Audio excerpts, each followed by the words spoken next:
Hello guys, we are back with our next lecture. In this lecture, let us go through some introduction of XML parsers, guys.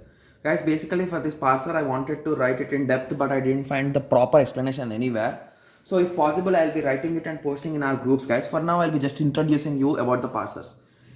If you are watching this video and if you want the explanation in detail, please watch some other video, guys, because the explanation will be just limited and I just have some basic knowledge only. So that is the reason why I'll be just introducing you the topics. That's it. Okay, so let us continue. XML parser. So basically till now we discussed how XML works and all those things, right?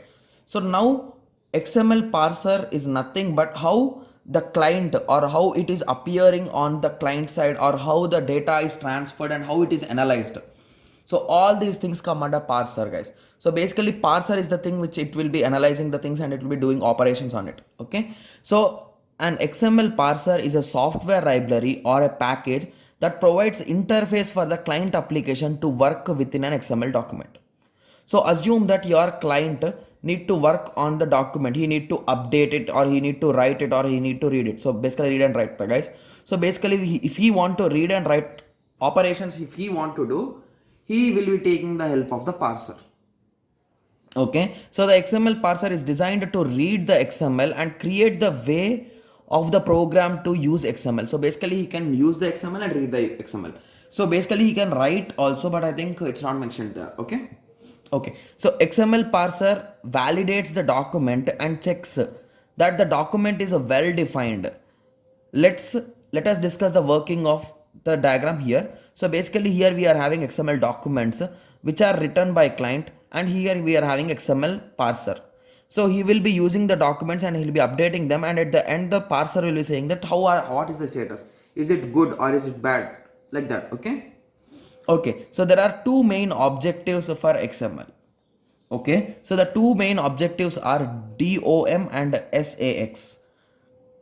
Okay, so these are the two objectives. Those are nothing but document object model. Guys, I got some kind of theoretical information about these things, but in terms of words I found many videos, but there is no clear explanation. Like one video it is saying in the other way and the other video is saying in completely the opposite way. Okay, so that's the reason why I'm just going to the theory. So a DOM document is an object which contains all the information of an XML document. It is the composed like a tree. The DOM parse implements a DOM API. This API is very simple to use. Okay, so basically assume that you are owning a bookstore. In bookstore you are having two books and each book is having a title and price. So basically if you are using a DOM parser, it will take the whole tree at once, guys. It will not take the first node. From first node it will go to second node. There is nothing like that. No single traversing or small things. It will take the whole tree and it will be saying that okay, I'll be starting analyzing. So in that way. So it will take the whole composed tree. It will not take parts. All the information here it is there. Okay. So the main features of a DOM parser are a DOM parser creates an internal structure in the memory. So by now you got the idea that what is the disadvantage, guys. If your tree is really large, you need a large storage to store it temporarily also. Okay, which is DOM document, and the client application gets the info of the original XML document by invoking the method on this document type. Okay, so the major advantage is it supports both read and write. Yes, I told you read and write, right? So here in DOM you can do both read and write, whereas in SAX you can only do read operation, guys. Okay, that's the major difference between these two. To write operation, and the API is very simple to use. This is the main advantage. So basically if there are some drawbacks, obviously it will be simple and easy, right? Yes. Okay. Similarly, it is preferred when random access of widely spread parts of a documents are required. So basically in this method you will be taking all the components at once, right?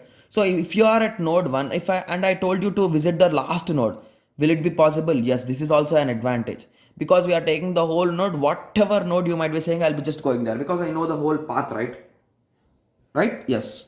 Those the main disadvantages, it is memory inefficient. So basically it consumes a large memory to store it or to load it, and it is a bit slow when compared to SAX. Okay, that is nothing but simple API for XML. So from the name itself we can say it is simple and it's an API for XML, right? Okay, so now let us go through this part. So here I told you previously it took the whole tree, right? But here it will be taking node by node as per its requirement, guys. So now you will be having a clear idea that the disadvantage for this is if you are at one node and if you ask for another node, it will take some more time than the previous, and it sometimes it cannot even find also. So that could be a disadvantage. Okay. So a SAX parser implements SAX API. This API is an event based, guys. So it depends completely on event and it is less intuitive. Okay. So the main feature is it does not create any internal structure. So basically it does not work with any trees. It will be going through the XML in line by line. So if you ask me to show a small XML program, I'll just give me a second, guys. Okay, just a second. Okay, so this is an XML file, right? So the previously for this file we did the tree and everything, right? Okay, so now let us see. So here we are having a collection. Inside collection we are having two movies. So inside movies we are having three components: title, year and general.